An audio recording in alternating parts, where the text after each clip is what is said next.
Hola a todos, yo soy Martina y esto es Books and Face.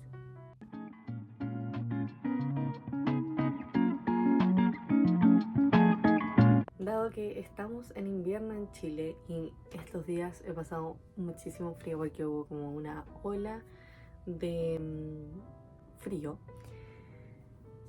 me veo en la obligación de recomendarles libros para la temporada de invierno. Y aquí hay libros de todo tipo, como siempre. Ustedes saben que a mí me gusta leer cuentos, novelas gráficas, novelas extensas, clásicos, contemporáneos o clásicos más antiguos, etc. Por lo tanto, esta es una serie de recomendaciones muy diversa. Quiero partir recomendándoles el libro que para mí es invierno, que la película también siempre la veo en esta época del año porque siento que es el momento en el que hay que verla. Y me refiero, por supuesto, a El León, la Bruja y el Armario de C.S. Lewis, el segundo en orden cronológico de las Crónicas de Narnia, o el primero si es que solo quieren leer la saga o la trilogía de los hermanos Pevensie. Estos libros de Narnia para mí son muy importantes, se los he dicho en varias ocasiones. Son una de mis sagas favoritas. Las películas las veo desde que era muy pequeña y los libros los leí ya de adolescente, me gustaron mucho. No tanto como las películas, pero los pude disfrutar de otra manera. Y en este seguimos la historia de justamente los hermanos Pevensie, Susan, Peter, Edmund y Lucy, que deben escapar de su hogar porque hay una guerra y se van a vivir con un familiar a una zona muy alejada de la civilización, donde mientras están intentando acomodarse y intentar llevarse bien con las personas que viven ahí y también no hacer mucho daño al entorno, empiezan a aventurarse y un día, jugando a las escondidas, entran a Narnia. Ahí hay algunos imprevistos previos a esta entrada que van a ver a medida que se acerquen a la lectura, pero esto es a grandes rasgos. Y una vez que entran a Narnia, se ven inmersos en una aventura extraordinaria en un invierno que ha durado 100 años. Por eso les digo que esta es la novela de invierno, porque justamente nos encontramos en un invierno que ha durado muchísimo tiempo, y esto debido a la bruja malvada que habita aquí, conocida en este libro como la Bruja Blanca, pero si se leen el que viene primero, que es el sobrino del mago, verán que esta bruja que vemos aquí tiene originalmente otro nombre y pertenece a otro lugar. Así que yo les recomiendo, por supuesto, que se lo lean en el orden cronológico, pero en lo que respecta a esta lista de recomendaciones para invierno, este es el libro predilecto que no podía dejar de recomendarles. Además, aquí vemos muchas escenas de situaciones extremas en las que se ponen estos cuatro hermanos y otros personajes que vamos a ir conociendo. Aquí también hay mucha antropomorfia animal, es decir, animales que hablan y que a veces también caminan como personas. Y es muy divertido, es un libro perfecto para los niños o para aquellos que nos sentimos siempre muy vinculados a esto y que lo encontramos asombroso. El siguiente es un cuento que probablemente ya muchos conozcan, y me refiero a El chico, el topo, el zorro y el caballo. Me acuerdo perfecto que este me lo leí antes de que se pensara en llevar a cortometraje en Apple, y este es uno de los cortometrajes, si no mal recuerdo, ganador de los Oscars. Realmente es muy merecido. ¿Por qué? ¿Qué nos cuenta esta historia? Seguimos este grupo de personajes donde todos pueden hablar también, seguimos esta línea de un poco de Narnia. Eso sí, los animales efectivamente en este cuento tienen la forma de lo que son y se mueven como tienen que moverse comúnmente, pero pueden hablar.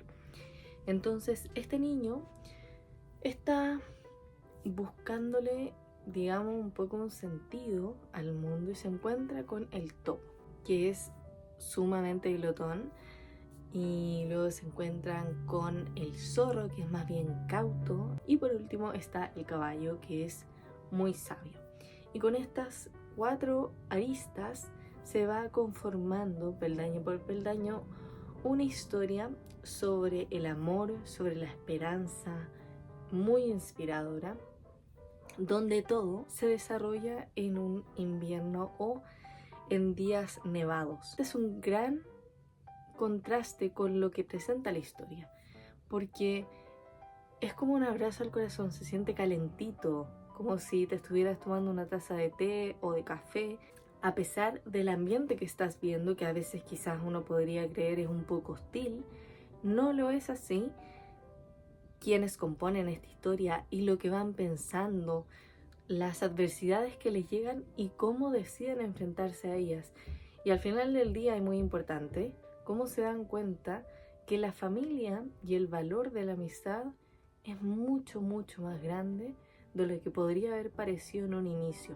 Y la adaptación que se hace al cortometraje es prácticamente lo mismo, por no decir idéntico al cuento, así que evidentemente les recomiendo acercarse primero al cuento. Algo que siempre me pareció muy curioso de esta historia es que en las últimas páginas el escritor dice que nunca ha sido un lector asiduo y que hizo esta historia porque le nació.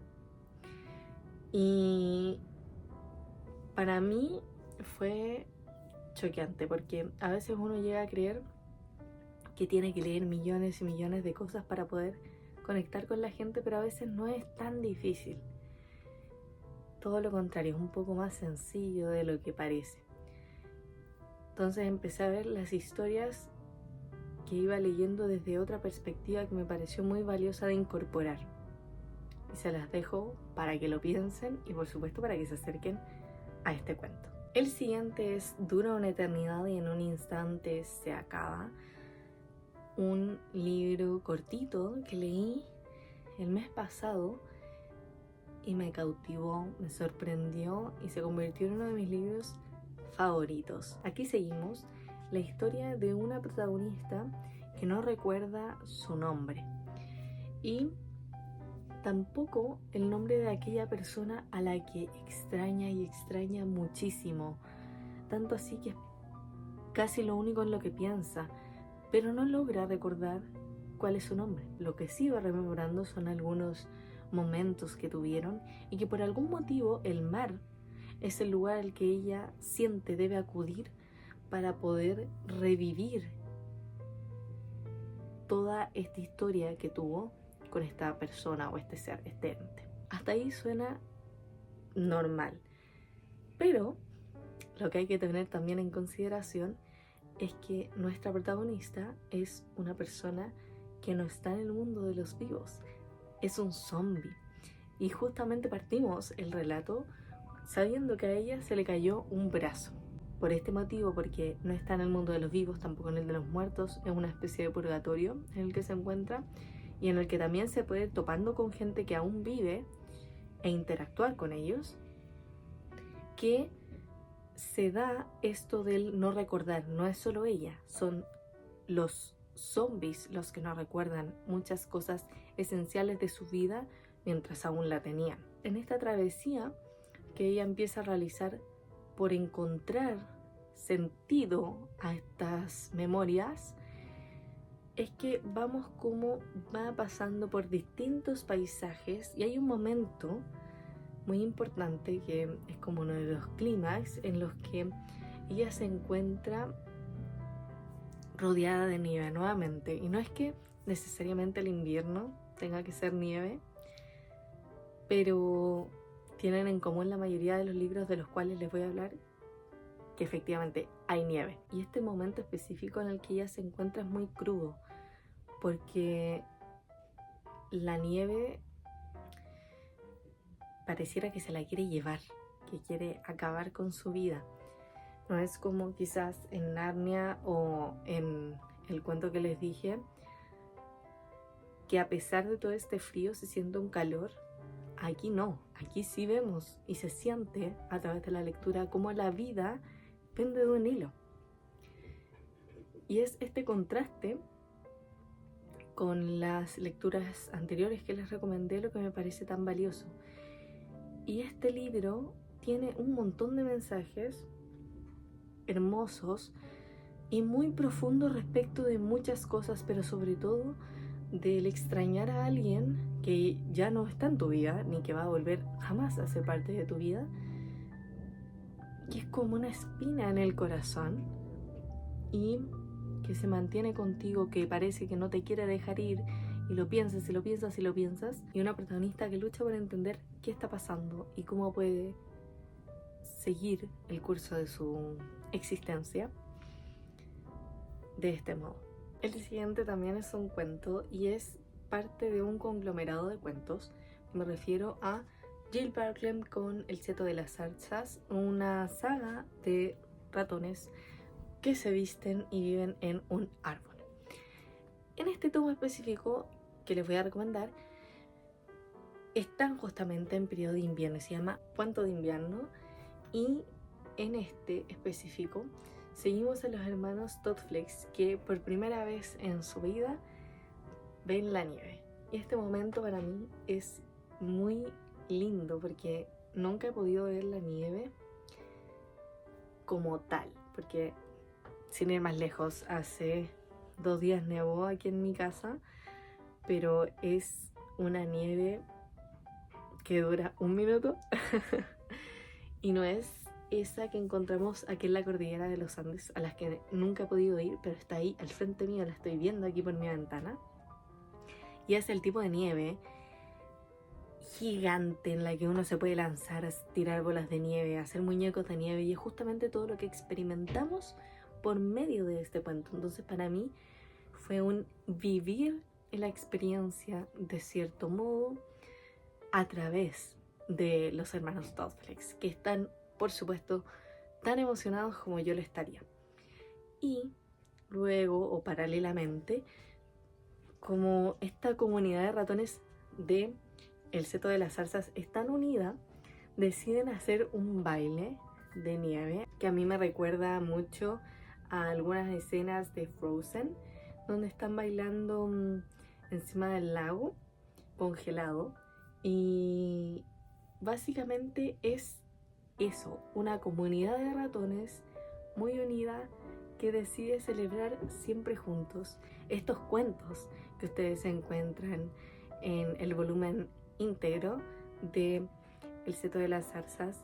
Son muy lindos, hay para cada temporada del año, y otras también de aventuras que van teniendo, pero lo que más rescato es sobre todo el sentido de comunidad que existe y que te hace pensar un poco también en cómo lo hemos ido perdiendo con el paso del tiempo, y quizás cómo deberíamos acercarnos un poco más a intentar crear y fomentar este tipo de vida con nuestros vecinos o vecinas. Al mismo tiempo es uno de los libros más cottagecore que he leído en mi vida. Básicamente mucha naturaleza, estos vestidos un poco vintage, antiguo que utilizan los ratones, hay muchas frutitas también que van comiendo, pastelitos, todo muy tierno básicamente, y que es nuevamente un abrazo al corazón, y también un poco parecido a lo que les decía con el niño, el topo, el zorro y el caballo. A pesar de que todo afuera esté helado, por dentro uno se siente muy calentito al estar leyendo estas historias tan lindas. Continuamos con How to Excavate a Heart, y este está solo en inglés, pero es un inglés muy sencillo, así que si es que aún no se han atrevido a leer un libro en otro idioma, les recomiendo este, donde seguimos a nuestra protagonista Shawnee, que se está mudando a otra ciudad porque va a ingresar a un internado de paleontología, un tema que a mí me fascina, que es justamente el estudio de los dinosaurios y otros animales que anduvieron por la Tierra hace miles y millones de años y de los cuales solo nos quedan sus fósiles. De esa premisa a mí ya me encantaba, pero ocurre algo cuando está llegando Johnny con su mamá a la casa de Beatriz, donde se va a hospedar con distintas roomies, y esta mujer que les está dando espacio en su casa, que es súper mayor, tiene como 100 años y es muy graciosa, con un gran sentido del humor. Y es que chocan a una chica, pero no salen de sus autos a ver si está bien o algo, simplemente continúan. Y cuando Johnny llega a la casa de Beatriz, una de sus roomies le dice que si puede ir a cuidar a un corgi, este perrito que tiene la reina Isabel, porque ella tiene que ir a hacer algo. Johnny acepta, va a la casa de la familia del corgi y cuando abre la puerta, quien aparece frente a ella es la chica a la que atropelló con su mamá el día anterior, May. Desde ahí se empieza a desarrollar entre ellas una inicial amistad muy violenta, digamos, porque May es bastante agresiva y no le gusta mucho conversar, pero bueno, Johnny es quien va a tener que cuidar al corgi por este tiempo, en el cual nos encontramos que son las vísperas de Navidad, pero con un plus, que es que ambas protagonistas son judías. Entonces los panoramas que en general se van dando en la comunidad, considerando que viene la Navidad, ellas no los van a vivir. Entonces, como van afianzando sus vínculos, también van generando distintos panoramas que llevan a cabo mientras la ciudad está completamente nevada. Por supuesto, como no podía ser de otra forma en este video. Se trata de un vínculo que se va dando, para mi gusto, muy naturalmente y pasito a pasito. No es exacerbadamente veloz, todo lo contrario. Ya estamos llegando al final cuando todo está cerrando en la mente de nosotros y de los protagonistas. Para mí este libro, además de la linda relación que van generando y de lugares extraordinarios que van visitando mientras todo está nevado, la parte paleontológica me resultaba muy interesante porque es un área de conocimiento a la cual yo me siento muy cercana. Que no les asuste que sea un libro en inglés, porque la dificultad es bajita, así que no deberían tener problemas para acercarse a la lectura. Y por último, pero no menos importante, tenemos nuevamente un cuento y se trata de Coffee Rabbit Snowdrop Lost, que también está en español y que les voy a dejar, si es que encuentro la parte en español, acá. Pero este me lo estuve leyendo en conjunto con ustedes en un reading blog que hice, así que se los voy a dejar anclado para que lo puedan ir a ver. Y seguimos a Peque, la nieta de una pareja de abuelos que ella va a visitar muy constantemente, pero un día se da cuenta que su abuelo, que tiene un invernadero muy grande con 123 tipos de flores distintas, de las cuales él recuerda todos sus nombres, empieza a olvidarlos. Y así es como su abuela y ella empiezan a preocuparse, porque de repente ven como mientras están conversando o están jugando un bingo, se empiezan a caer los nombres de estas flores como Rosa, Margarita, entre otras. Esto visualmente lo vemos porque es un cuento. Y así es como nosotros como lectores entendemos que esto que estamos leyendo, que estamos viendo, es una progresiva demencia senil. Y al tratarse de un cuento, la forma en la que se muestra es muy ilustrativa y evocativa. Realmente fue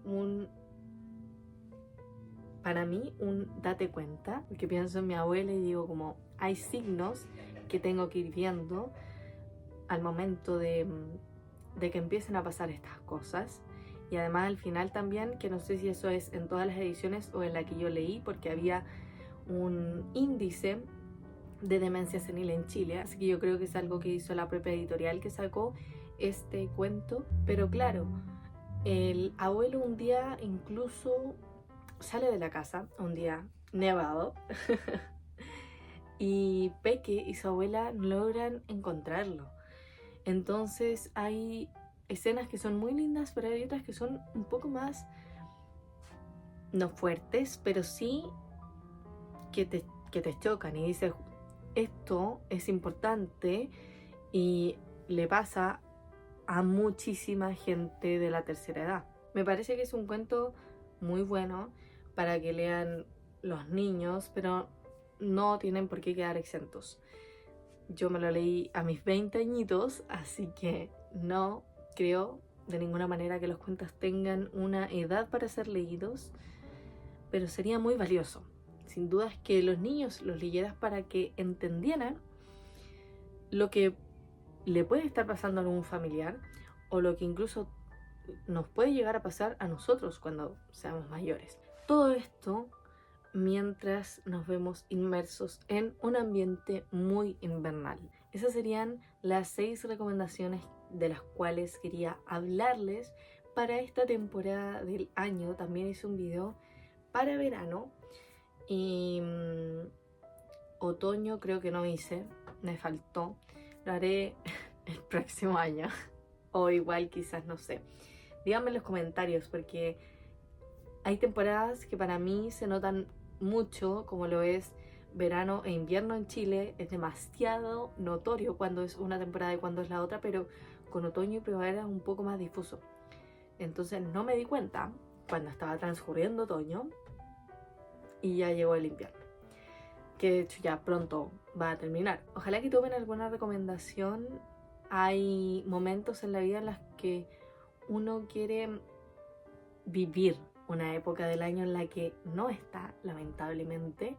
Así que este video lo hice justamente con esa intención, de que ustedes puedan viajar a través de la lectura a momentos y que incluso si su lectura la viven tan profundamente, puedan sentir un poco de frío. Si les gustó, denle a like, suscríbanse y activen la campanita para que les lleguen las notificaciones de todos los videos que voy subiendo al canal. Y nos vemos en una próxima. Bye.